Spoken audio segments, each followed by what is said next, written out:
Subscribe कीजिए channel campus वार्ता and press the bell icon button to never miss an update from campus वार्ता.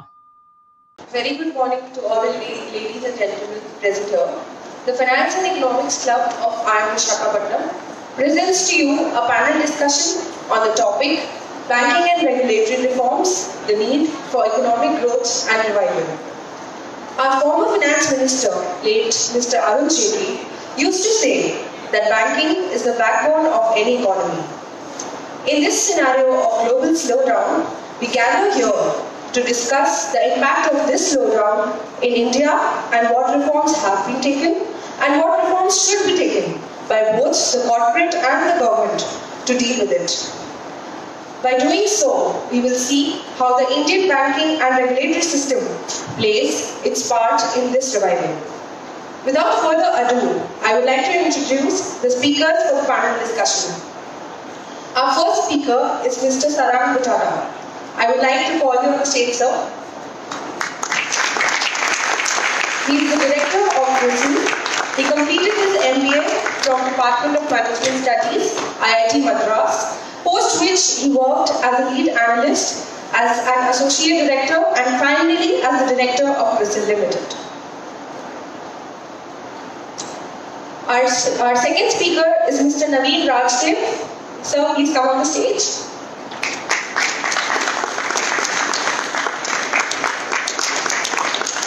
He is the Senior Vice President of Morgan Stanley. He did his MBA in Finance from University of Burdwan, then worked at HSBC Securities and at Northern Trust and Cognizant Technology Solutions as a team leader. Since the past 5 years, Mr. Naveen has been working at Morgan Stanley in Bangalore. Our third speaker for the day is Mr. Nimesh Kampani. Sir, please we welcome you on the stage.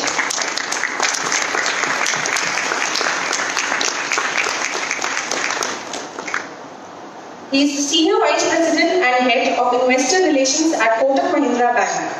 He is a Chartered Accountant and has done his Executive MBA from Harvard Business School. He is the Founding Director of Swati Microfinance and has been working with Kotak since the last 10 years. The panel discussion will be moderated by our Mr. Shamim sir. Sir, we welcome you on the stage.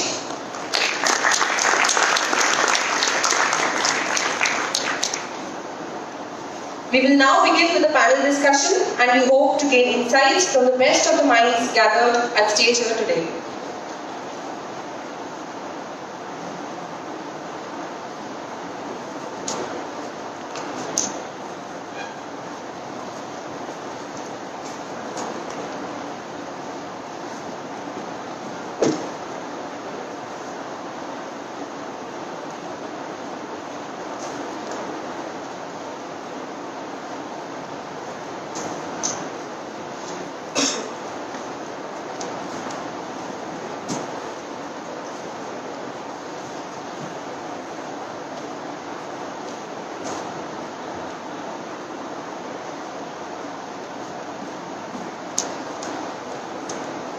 Am I audible? In 1991, India embarked on major financial reforms by liberalizing the economy. 25 years later, the outcome had been outstanding economic growth and success. But India has gone from being poor, slow-growing country to fast-growing major economy in the world. And this was the first quarter of 2016, when the quarterly GDP figures were 9.5% and the 2011 basis points. What really happened in the next 3 to 4 years? Is this slowdown real? Have we bottomed out? Or further downturn is expected? How quickly a turnaround be made with recent measures and reforms that the finance ministry and the government is taking and have taken? Can the banking sector, in its current state of turmoil, support the turnaround? And when I say banking sector, I also want to include the shadow banking sector, which is the NBFC. Are the measures of the reform adequate and rightly targeted? are they enough to bring back the animal spirit of India Inc., which goes missing? And if not, what more needs to be done? So with these remarks, I would first like you all to welcome the esteemed panelists with a warm round of applause. And welcome them.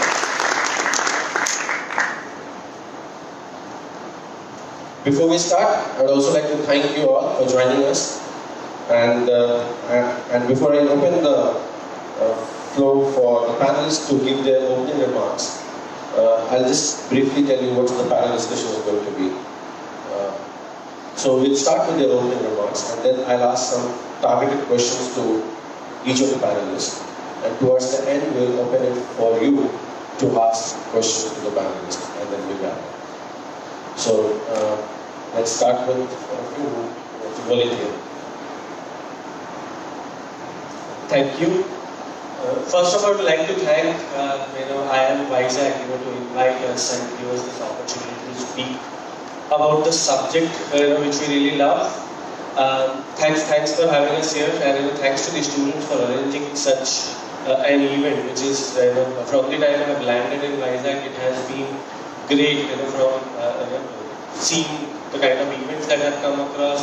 Yesterday we met a lot of students, saw their presentations and things like that. So good work. Wish you all the best. Do well. So in terms of the comments, or rather the opening comments, regarding the subject, which is like banking reforms and the current economic condition. So when I start with two caveats, I think somebody I think Vaishali in her opening remarks, she started that we are seeing a slowdown. So till the time we speak about a slowdown, that slowdown is going to be there. So that's one thing, right? And the other side of it is, there are two things primarily that make a lot of difference in the economy, right? So one is the structural thing, which is more from the banking reforms or the measures that government takes. We'll speak a lot when we go across the specific questions that we see. The other side of it is the cycles that we see, and the way corporates are changing and accepting or adapting to different technologies and things like that. So both play an important role in the economy, and that's clubbed with a lot of support and the infrastructure that government provides, right? So to start off with, if I have to first highlight, 1991 is when we actually started embracing looking at the global economy, and I think we have done we have made a lot of changes since 1991, and things started changing. But if you see, starting 2000 is when, or rather starting 91 till 2000, we saw even the stock exchange was hit with back-to-back scams, and there was something or the other coming up till we went electronic, right? And I think 2002, or rather 1 or 2 is when we went electronic. Since then, SEBI or the different government organizations are still trying to find out the different measures of governance, or areas they will do governance. Since then, if you see, there have quite a few things which have changed. One, the privatization of banks, right? So I still remember when I was in college, there were hardly a few private banks, and they also operating only in the urban areas, right? Since then, if I have to say 2001 till date, if you see the number of private banks, the way they have increased, the way their assets have increased, the way we have started looking at the economy. The second thing is, there was a point in time when, I'm sure you'll all agree, right? Our parents, or rather, at least I know my parents, were never interested to get into any kind of a borrowing, right? That was kind of the mindset. We don't want to take loan, rather we'll have our savings, and we'll buy assets. And in terms of assets also, if you see, there were primarily two things that they were looking at. One was land, the other one was gold, right? Now is the time, if you see, our generation, we are anticipating what my future income will be. And based on that, we are using credit to our benefit, we are buying assets or buying consumer goods, which we need, and we are kind of encashing the future income right now. Once you introduce borrowing into the system, it kind of changes the entire economic parameter that we are looking at. Having said that, in terms of savings also, if you see, there were traditional ways to have gold or land, safeguarding gold and keeping it in bonds itself was a tedious job, and it kind of takes a lot of real estate. I'm still not saying that gold is not a lucrative asset, but then what I'm trying to make a point is now we have started looking at financial assets like mutual funds, through SIPs, equities and things like that. So the saving mindset has changed from procuring physical gold or land to investing a lot into the financial assets that we have in the economy. That itself is a remarkable change in terms of the outlook, the way people are looking at it. And I'm sure in the coming days, the financial assets will only grow in size. Because if you see, at this point in time, maybe compared to gold, the household gold that people or all of us hold in terms of our savings, compared to the mutual funds or the equities that we have in our portfolio. I'm sure, I don't have the exact number for that, but I'm sure it's less than 5-10% of the entire assets that the household holds, right? What my personal feel is, from here on, we are only gonna grow, and the growth is gonna be stupendous, in terms of the assets that we acquire, and all of that, or rather most of that, is gonna be in the financial assets, be it mutual funds, be it any kind of electronic, like equities or any kind of ETFs and things like that. That's what I see as the future. Now, with that, I lay the foundation stone of the discussion that that's the future. Now, with that, considering the current slowdown and the perspective that we see, how is it going to shape up, and whether looking at the potential or the opportunity that we have in future, how we are actually looking at it, and to find better ways to manage risk at the same time, grow our assets as well as the economy. Okay? With that, thank you. Maybe I'll pass on to Nimesh.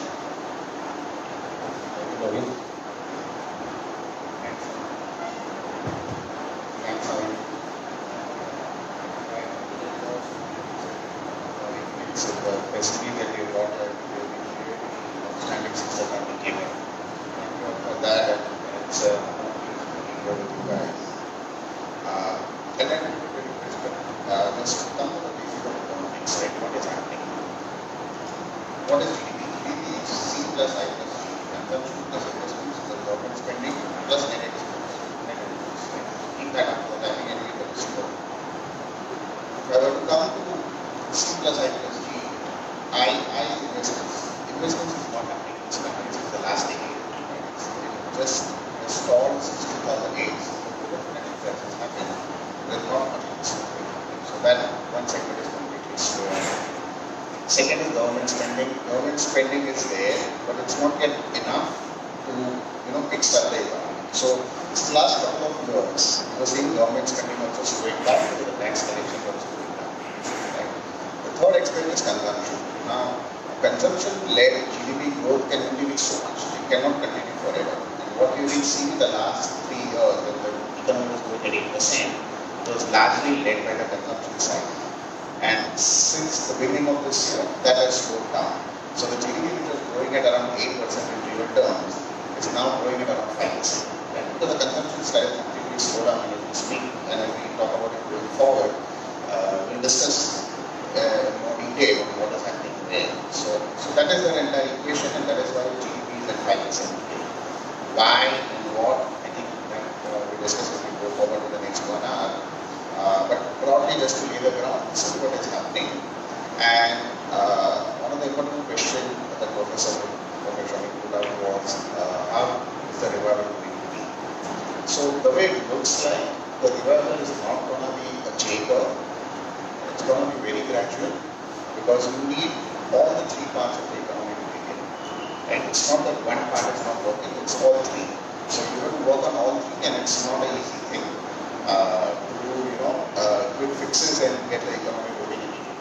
have to work on the ground level. We have to make a lot of structural changes. Yes, monetization, GST were very important steps, they were good steps. But what happens next is what we have to see and how they bring about turnaround and what we have to see, which I think we'll discuss in the next one. So with that, I'll ask Thank you, Imesh, and thank you IIM Visakhapatnam again for inviting and hosting us. Very quickly, we started with 1991, right? As a country, and when I say as a country, as individuals within this country, we are great at reacting, way better at reacting than at acting, in general, right? 91, we were pressed against a wall. We had no option but to open up the economy. It worked out great for us. Even before that, the acts that you see in 71, both on the social and the economic side, generally we do reasonably well as a country when we have to react. Having said that, I hope we don't reach that situation where we have to react again in near future. Now, from an economic perspective, we are in a bit of uncharted waters, right? In the history of 186 countries in the world, there is no country that has gone from an underdeveloped status to a fully developed status without manufacturing. That has not happened. Either you do resources or manufacturing. We don't have resources, that's a proven thing, right? I mean, that's God's gift. You have it, great. We don't. Now, we are trying to short circuit the manufacturing route. We tried with the manufacturing route over the last several decades. A big impetus in the last 5 years as well, the Make in India and associated programs.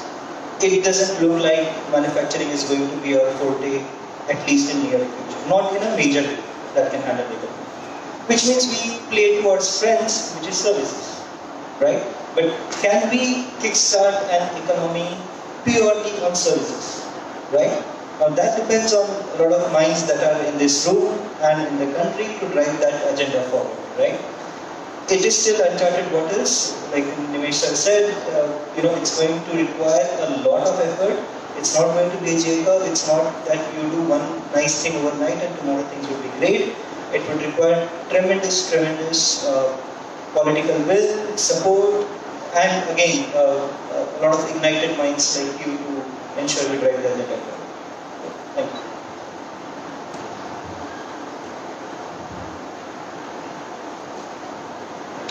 So let me just ask this question. Of late, this has been debate that there is a slowdown and there is no slowdown. But finally, the government has accepted that yes, there is a slowdown. Although they have been telling that the reasons are Sino-US trade war, which is pushing a lot of pressure on exports, or then things like cyclical versus structural question and debate. Or it is just because there's a global slowdown. So is the Indian slowdown part of the cyclical slowdown, which is of Indian in nature, as part of the global cyclical slowdown, or it's a constructed slowdown? So it's your point. Okay. So again, it's good. The thing with economics is, and probably you learn it in your economics 101 as well, that it's not something that you can experiment with, right? Because there are lives at stake. So at best you can do is look at history and look at comparable situations across the world and try to learn from them, right? Again, no country has consistently grown at more than 8% for more than a decade. Not China, and even though China did massive structural changes that are almost impossible to replicate in any other part of the world at that scale, right? So, yes, so which means after sustained investment and growth, you would hit a natural peak, which you would generally call it as a cyclical slowdown. Now, this is a macro cyclical pattern. Having said that, what is very observable that these cycles are now a lot more stretched. So you don't have sharp declines and sudden drops, you have gradual decline, and even when on the uptick, it would be a lot more gradual, as Nimesh had pointed out earlier as well. So a part of it is cyclical. There's no doubt on that. You can easily use very basic models to kind of come to an argument. Having said that, I would say roughly 80% of the challenge is still structural, right? There are so I don't think we should even get into the discussion on whether there is a slogan. I mean, the government tried really hard to, put lipstick on the thing, what they say, but come on, it's very obvious where we are right now. So what's the cause? It looks like it's going to be pretty much a structural weakness in how we operate. Again, this is not a weakness that's linked to this government or previous, it's been around for some time. We need massive reforms in our logistics capacity, in our infrastructure building, in our labor laws, and how we manage ourselves as an economy, right? So fiscal federalism, how we ensure states and local corporations get their revenue, etc., etc. These problems have been around for long. My challenge and problem comes when folks helicopter down on the solution and think that they can solve a lot of this by waving the magic wand. Right? I will give you a small example. So you mentioned a slew of financial reforms that the finance ministry announced, right? They organized a press conference to tell the world that they achieved the tax rollback in 36 hours, in like one marathon meeting lasting 36 hours, and then they took a call. And they were really proud of it, and they made it sound like an achievement. I mean, honestly, when I read that, I got scared. Because if they could pull off a massive fiscal move like that, right, in 1.5 days, then that worries you that they are clearly playing to the gallery, playing from press conference to press conference, and not really looking at a 10, 15, 20-year view of the economy that you expect the government of the day to look at. Right?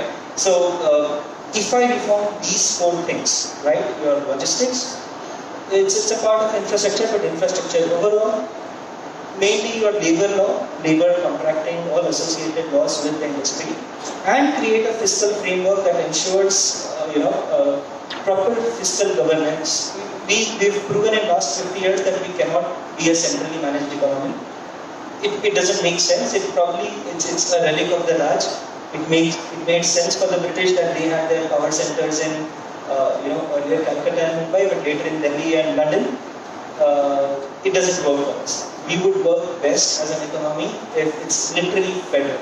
So every small unit would have its own revenue sources, would have its own expenditure, and that's way easier to organize and develop. All of these things are structured. So if I have to look at whether we are looking at a cyclical versus structural thing, 15 to 20% max, I would say, on the cyclical side, 80% is still structural.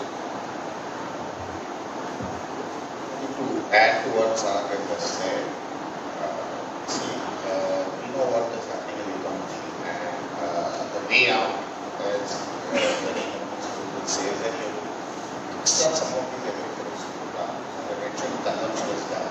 So you almost say that at peak levels in terms of the negative side you've shown, you don't see this kind of slowdown in the last 15-20 years.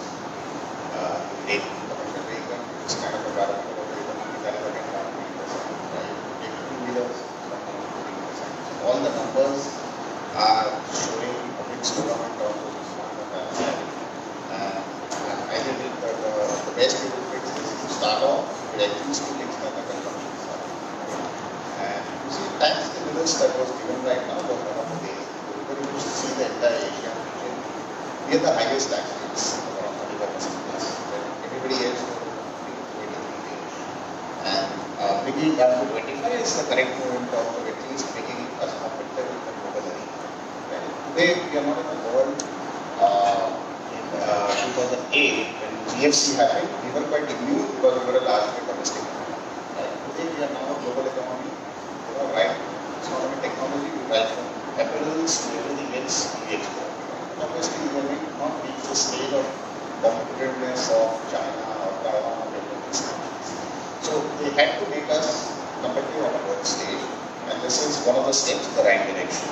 Right? They want to kickstart manufacturing, and that's why they give a tax incentive to manufacturing. But as Sarah rightly pointed out, we still need labor reforms. We need land reforms. Today, anybody wants to set up a factory, he has to go individually and buy land. That's a very tedious process. Nobody wants to come to India. Right? But having said that, I think you already have seen some green shoots. You have some of the bigwigs of the world coming and setting up manufacturing plants in India, and I think that is something that will kickstart some amount of unemployment to go away, some amount of development will come. Your Apple is coming. There are some 324 companies who are coming to India. Right? Your Tesla is coming. IIM already started. So many of these guys will start coming into India. And I think that coupled with the consumption side will invest in the market. It will be a long-term solution. You cut tax rates today, you cannot expect that tomorrow you will see benefit later. It's about 6 to 9 months for it to settle down, go down, then bring about changes. It will be a gradual change, as I said. Thank you, Nimesh. So, a couple of things. One, I'll talk about the global economy, right? So, when we look at the global economy, definitely one of the biggest, or rather, there are some impediments, but one of the biggest unknowns at this point in time is the US-China trade war. It looks like it's in the process of settling down, but the effects, whether it actually has settled down or not, you will get to see in the next couple of quarters, right? So, there is a little bit of uncertainty around that. The other side of it is, oil. There was a point in time when oil was one of the most important assets or commodities in the world. It still is to some extent, but then there is a little bit of uncertainty around that region, which is the Middle East, right? So that's one of the things where it's always an unknown. You don't know what's gonna come out of that place, right? Things are improving in terms of the US and China trade war, but then you never know, when it turns back to where it was. So having said that, there is a little bit of pessimism in the global economy, but it's still not a slowdown. If you see the US indices, they are almost like 17-18% up YTD. So that gives us a feel that it's still not a slowdown. Yes, there is a little bit of pessimism in there. Coming back to India, yes, last year I'm sure you all must have followed, what happened with the NPA series, and in terms of the NPAs that some of the government banks were showing, their NPAs were all-time high, and there was a little bit of uncertainty around what's going to happen. So there are two good things that the government has done. One, the recent mergers that they have gone through in the banking sector, I think that kind of gives a little more leverage to the banking sector. And there was a committee, I think back in 91, which was Narsimham Committee. They also have kind of suggested a similar measure to reduce the number of government banks or PSU banks and merge them so that the capital adequacy is better, right? Same was the suggestion from I think PJ Nayak or PB Nayak, I forgot the name. Yeah, PJ Nayak committee, right? So they also recommended something very similar, where they were suggesting that we should have a handful of banks, PSU banks, who are doing really, really good with this. So I think the entire merger, it may still take a little time for it to shape up. But I think the results, or rather the attempts, are in the right direction to make them stronger and to create that leverage and a little more liquidity in the market. The second point which Sarang touched upon was the corporate tax. So if you do a back of the envelope calculation, they reduce the taxation, and it's kind of, I would say it's kind of a Virat Kohli innings, like a T20 innings, the way they play. That corporate tax benefit that they generated, that the government generated, right? They kind of passed on, or rather, I would say the RBI dividends that they generated, they kind of passed on directly to the corporates, and there was no better way to pass it on, right? And I think that was a very good move. That will bring a lot of changes, not immediately, but by the year end, by the time the companies start finalizing their books of accounts, you will get to see the impact. Market is already encashing that benefit, but you will get to see the real benefit in terms of the balance sheet, right? That will turn. The second or the third most important thing that's there is, there was something for the manufacturing units, right? There was a 15% benefit for new manufacturing units. So if you see that, that was I would say a killer app, right?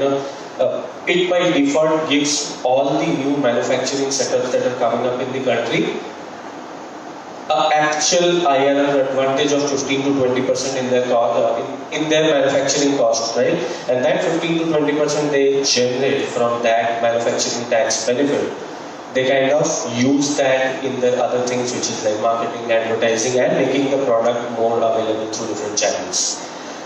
So that was it. The other things that are there is, if you see for a company, the biggest cost of manufacturing or the biggest cost for the organization, one is materials, that's the highest, or rather that's the biggest component in there. The second biggest was taxation. If you take out 10-15% out from there, it kind of gives you by default a 15-20% of IIM that you can generate, right? So that's the kind of benefit we are talking about, and I feel that was a very good move.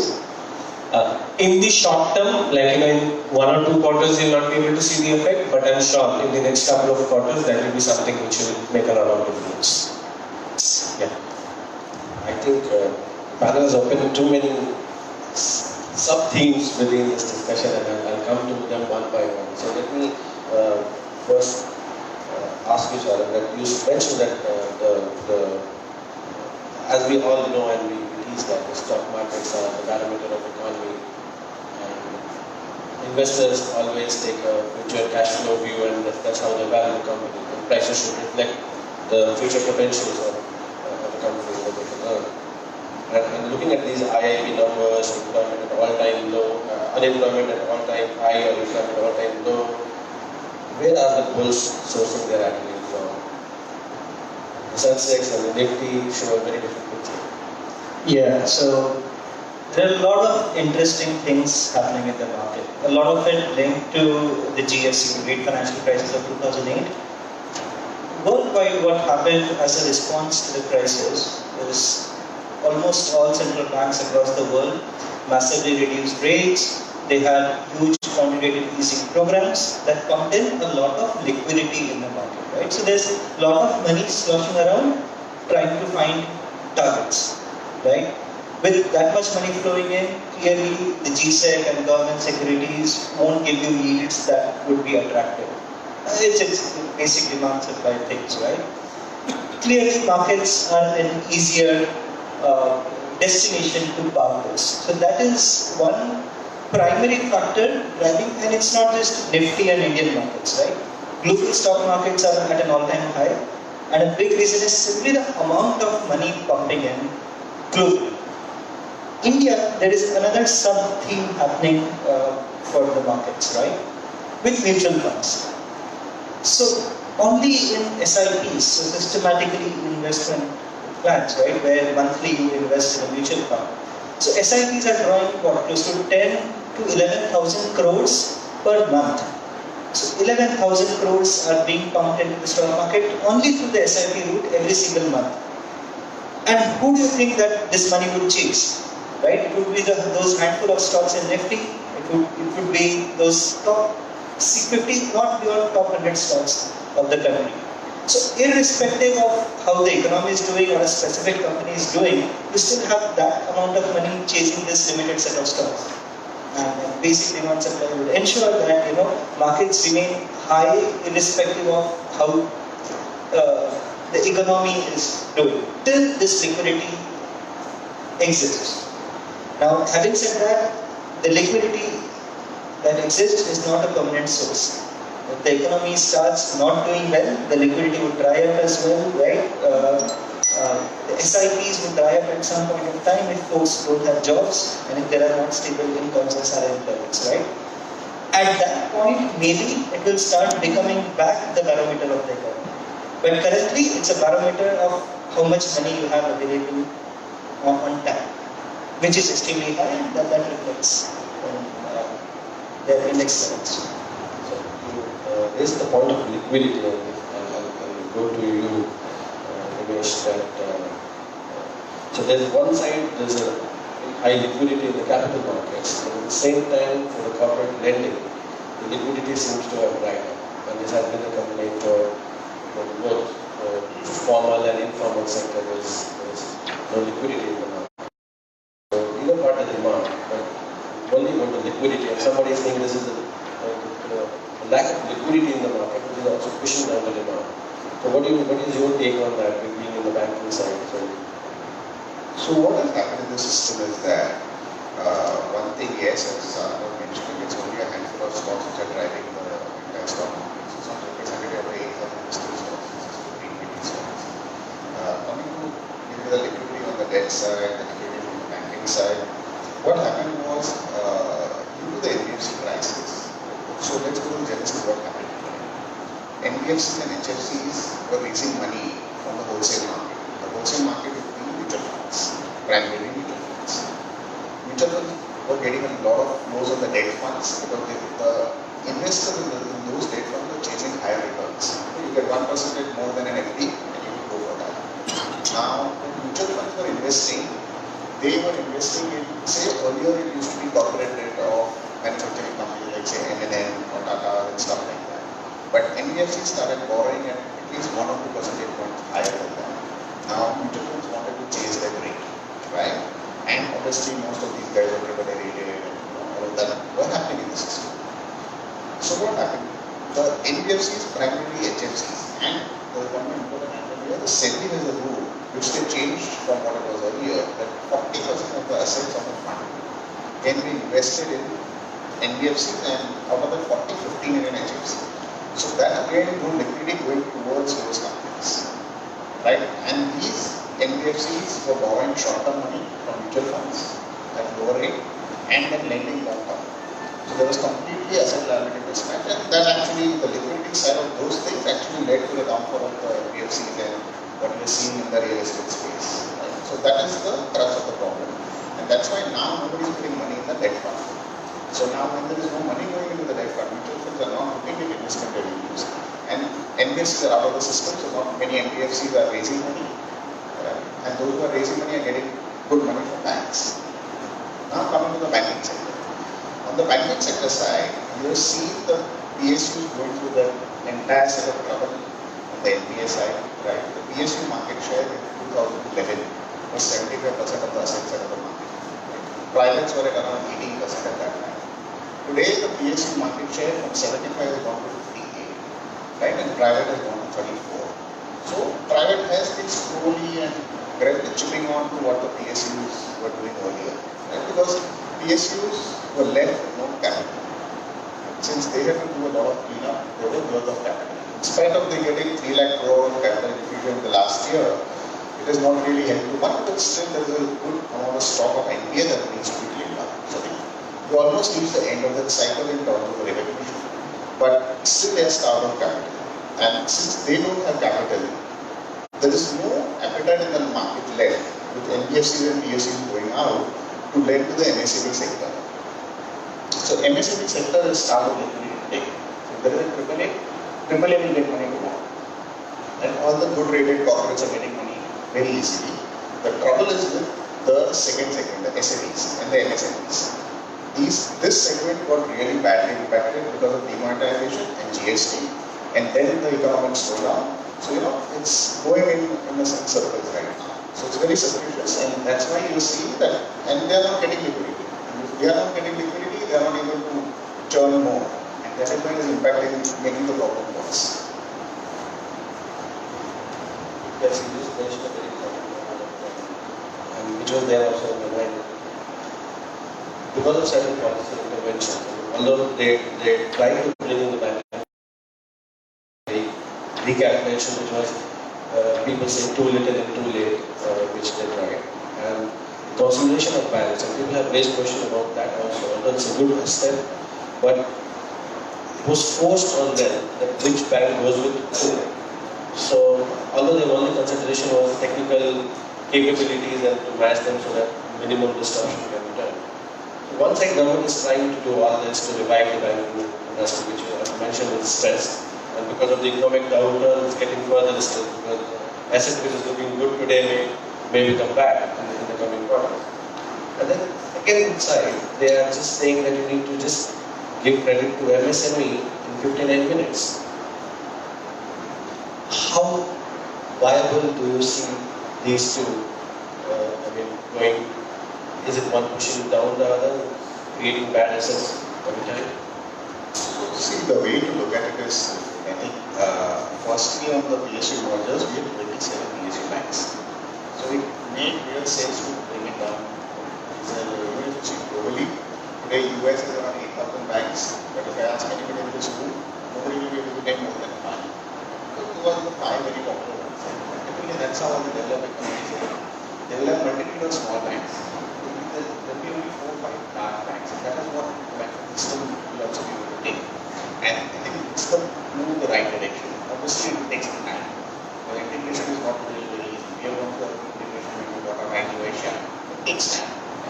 So your focus moves away from some of the other core business that you will be towards integration. So that is one thing that will, in some manner, you see that play out in Europe. So I think government is trying to do the right things in terms of pushing credit to that segment. Because we have seen in after GFC what happened is in the US, the large banks stopped lending to MSME. They stopped. That caused the recession. So I think they are well aware that you have to ensure that the economy is back on track on the road path, and you need funding to this segment. So the risk takers there, PSUs and the NBFCs, actually in some way have pulled down. So you need capital to go back there. So obviously they are trying to push it to whatever channels they can. And obviously every bank will look at listed district. I'm taking higher risk. My returns will be appropriately higher. I won't be lending to MSME and say 8% return to lending. So that difference would stand out. So I think all of the banks now today with digital becoming pretty big are equipped to do that kind of analysis in a manner in terms of financials, ratings, and whatnot, and work with that. So it's a doable thing, but it will be priced. So when you say that price, people typically talk about this credit rational versus happening to especially the SME or MSME sector, because all the lending is going to the big corporates. People blame it for the underdeveloped capital markets. Some blame it to the crony capitalism. How do you solve this problem? That's what I said, there has to be some amount of funding that goes here as well. And I think over a period of time, this cycle will again come back. See, what was happening was, another aspect of MSME is that the large part of the unaccounted income is right? They were used to making money on the unaccounted channel. So that was the right account. So they are also trying to figure out how to work in the official scheme of things. They are also trying to pay all the taxes, go through the GST system. Right? So I think with that happening, you will see more and more growth coming in those segments as well. So within 2 to 3 years, it takes some time to settle down. But once it settles down, I think it should be decent. Because you have much more transparency than before, and you see much more things that are not able to. And all of that I think will help, but it will be gradual. You won't see that, yes, MSMEs are getting some funding, which I think rightly is the need of the hour as well. But I think obviously it will take gradual time for you to see how it really impacts. Maybe you want to add something? Yeah, so just a couple of points to what Nimesh rightly mentioned about the debt and the MSME. So there are broad 2 points. One, when GST was introduced, there were apprehensions and we were thinking, okay, it will take a little longer for.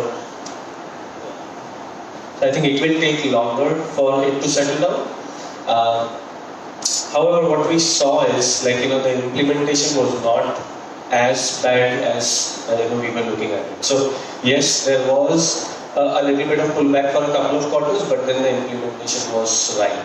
So one of the biggest benefits, the market was expecting from this is, if you note the number at the time when the GST was implemented, in 2 or 3 quarters only, there were more than 9 million enterprises which were registered on GST platform. So when you do that, and as Nimesh rightly mentioned, there is this digital leap that India is taking. All these transactions that we are talking about on the GST platform will be digital.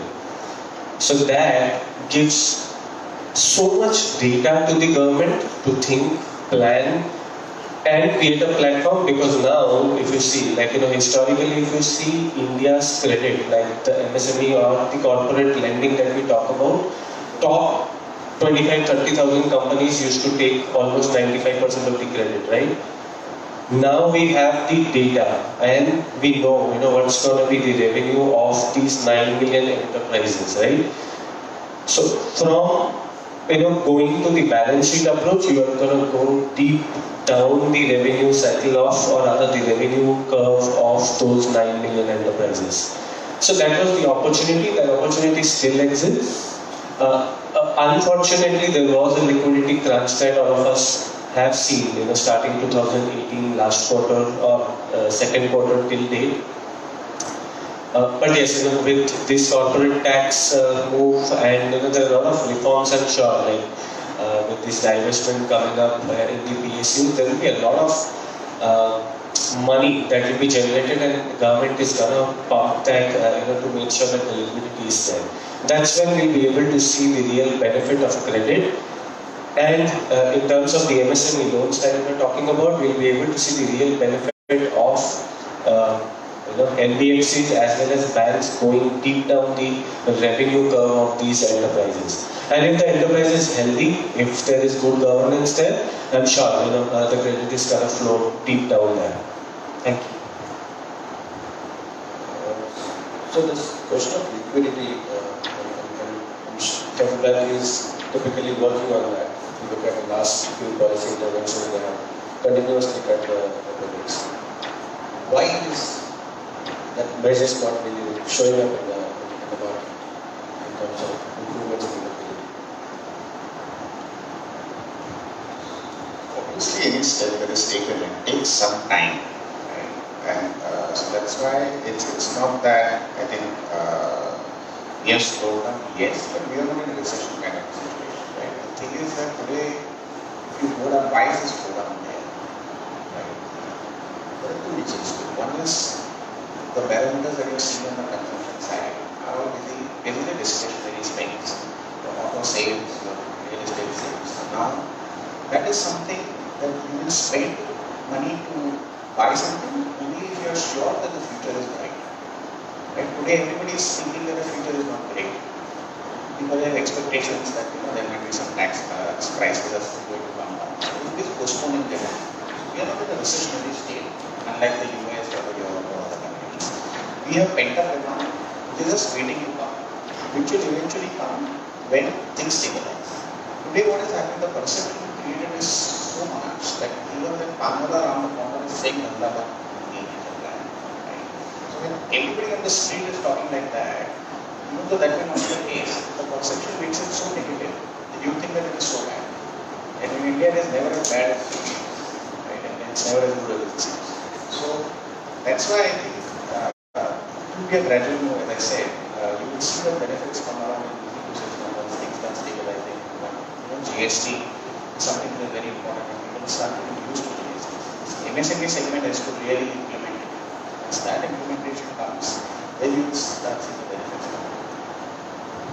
You also talked about data and put this question to Chris, because they are the ones who will be using the data and understanding the data. So, because of this digitization that happened because of the policy intervention, one, the existing systems have, you say, supplements or complements which has come out in the form of new agile tech-based financial firms. At the same time, they are also into capital markets, which are creating a lot of volatility in terms of algorithmic trading or other things which are happening. How do you see these two playing their part in the coming decade or so?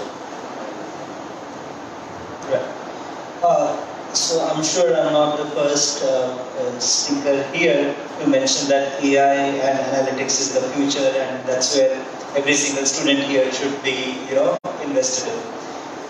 The reason everyone talks about it is fundamentally changing the nature of how we do business, right?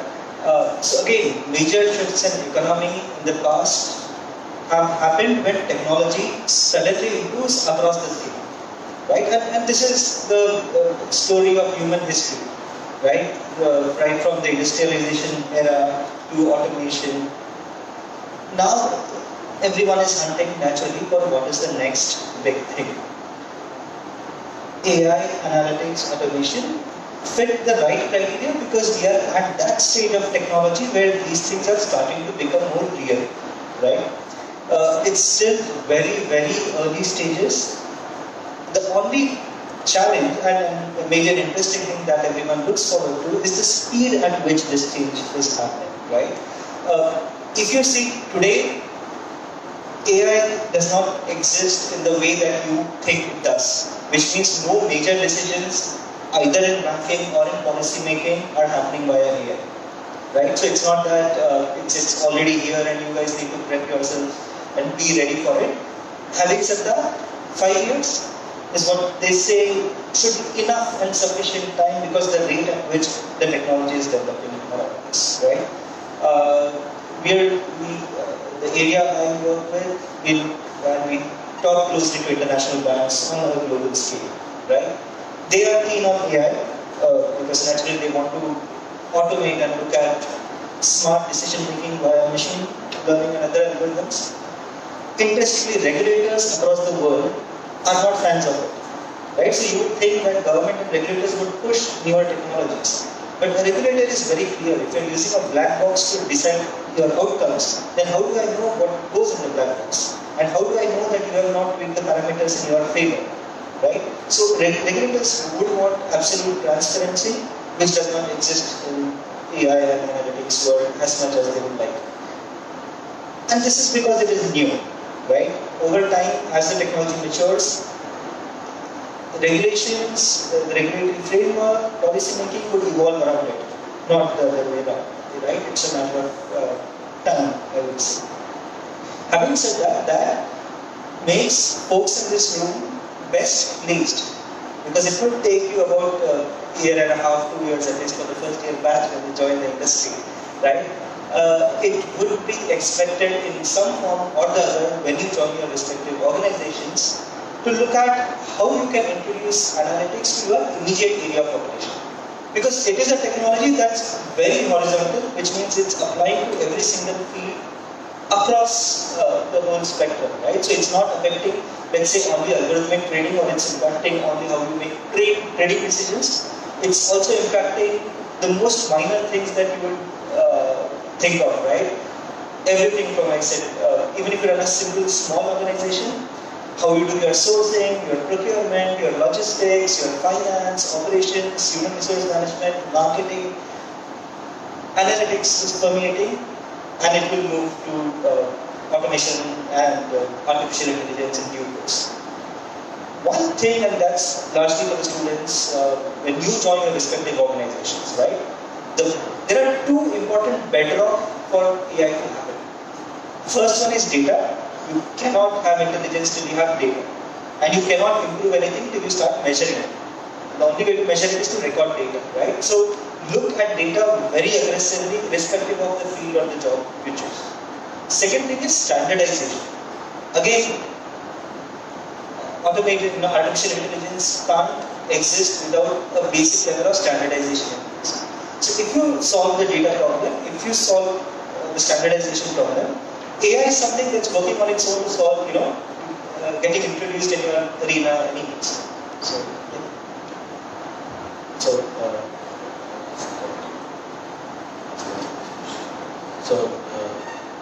We had been talking about the demographic dividend which India had, and now most of the developing economies are getting aged up, and we are the youngest ones. And as I mentioned, this is going to be the right thing or the future for people to pick in terms of skills. Is the government doing enough to create that workforce for the future to come, or are we sitting on a time bomb with such a young population getting hungry for employment, and we are at a point where we are unemployment rate which is almost 4 decades highest. What's your take on this?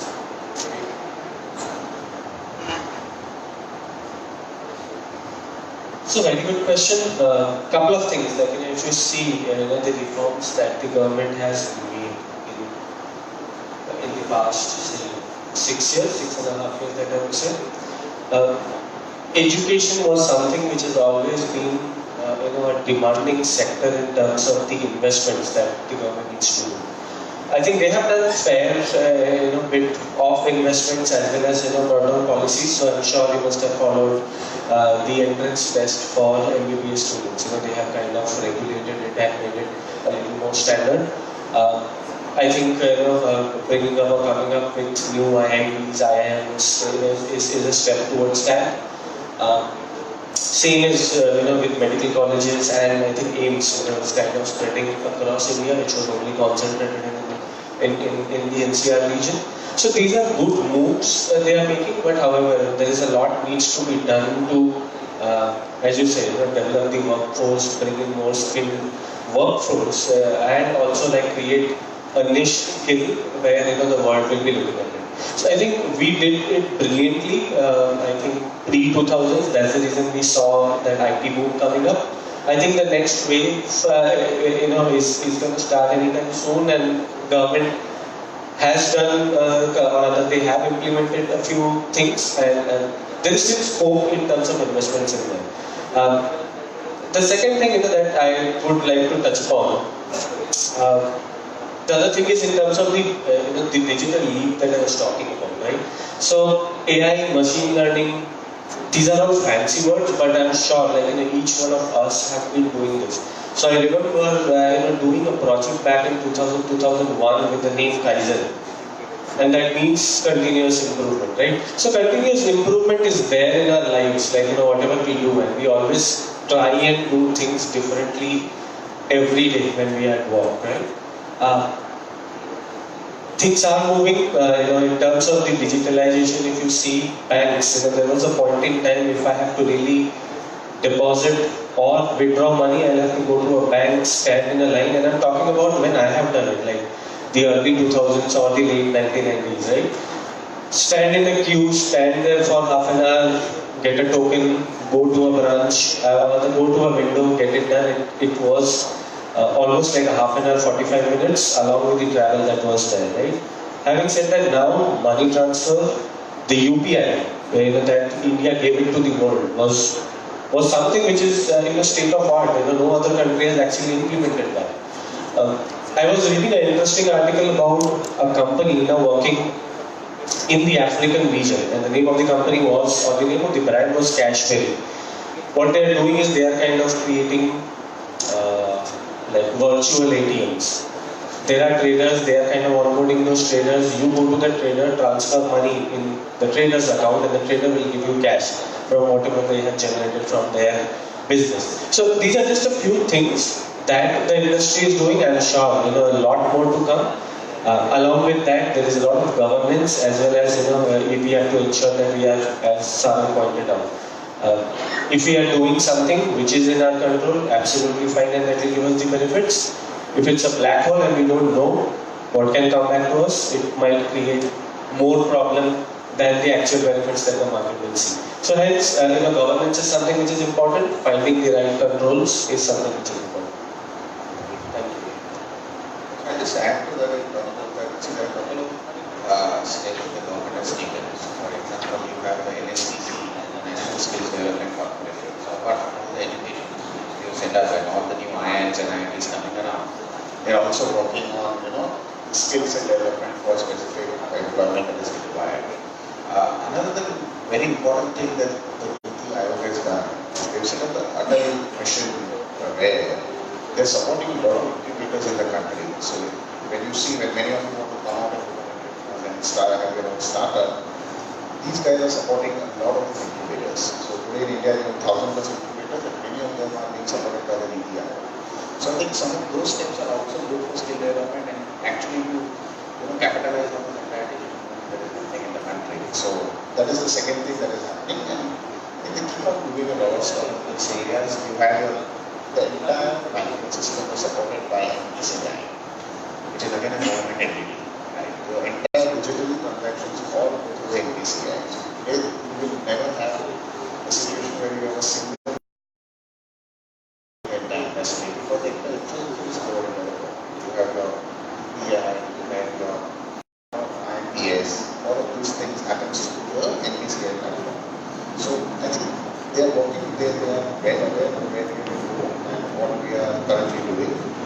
lot of steps have been taken and they want to improve the situation on the ground. One last question which I had from my side, and then we'll end the floor for question and answers. I mean, you can answer this question if you want, or anybody who wants to answer this question. Your comments on the insolvency and bankruptcy law, which has been revised halfway.